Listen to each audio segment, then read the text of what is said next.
মাত্র ৫,০০০ টাকার বিনিময়ে প্রশিক্ষণ ছাড়াই আইসিটি সনদ বিক্রির অভিযোগ উঠেছে নাটোরে।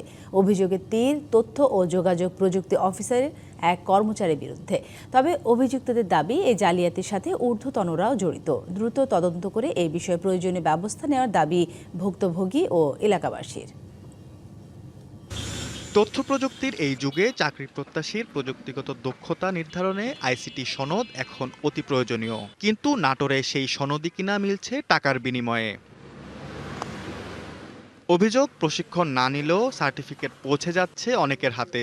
এই অনিয়মে নাম এসেছে নাটোরের তথ্য ও যোগাযোগ প্রযুক্তি অফিসের কর্মচারী মোহাম্মদ সুজনের।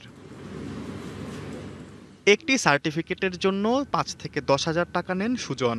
তবে টাকা দিয়েও প্রতারিত হওয়ার কথা জানালেন ভুক্তভোগীরা। ৫,০০০ টাকার বিনিময়ে আমি তাকে ২,০০০ টাকা অ্যাডভান্স দিই। একদিন সময় দিল যে অমুক তারিখে রোববার দিন আসেন, আমি আপনার রেডি করেছি। অভিযোগ অস্বীকার করে সুজনের দাবি, তিনি কেবল সার্টিফিকেট পেতে সহযোগিতা করেন। এটা মাহমুদ নামে একটা ছেলে ওই হাইটেক পার্ক ওখানেই সে ট্রেনিং করে এবং তার নিজস্ব একটা ট্রেনিং সেন্টার আছে, ওখান থেকে এই সার্টিফিকেটটা ইস্যু করা। বাংলা কিউআর যেখানে নগদ পেমেন্ট সেখানে। সারা দেশে ১০ লাখেরও বেশি মার্চেন্টে নগদে পেমেন্ট করুন খুব সহজে। নিয়ম বহির্ভূতভাবে সনদ প্রদান সাধারণের আস্থা নষ্ট করছে, বলছেন বিশিষ্টজনরা।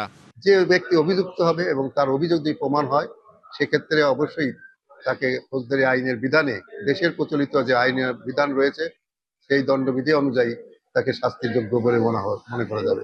এ বিষয়ে তদন্ত করে ব্যবস্থা নেয়ার আশ্বাস সংশ্লিষ্টদের। এই অভিযোগটি আমাদের ঊর্ধ্বতন কর্তৃপক্ষের কাছে প্রেরণ করব এবং ঊর্ধ্বতন কর্তৃপক্ষ সরকারি চাকরির বিধিমালা অনুযায়ী তার বিরুদ্ধে চাকরির আইন অনুযায়ী ব্যবস্থা নেবে। সনদ জাল সংক্রান্ত কোনো অভিযোগ যদি আমরা পাই, তাহলে যে আইনানুগ ব্যবস্থা আমরা ওই সংশ্লিষ্ট ব্যক্তির বিরুদ্ধে গ্রহণ করব।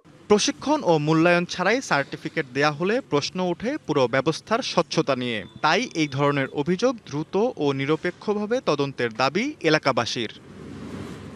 DBC news desk.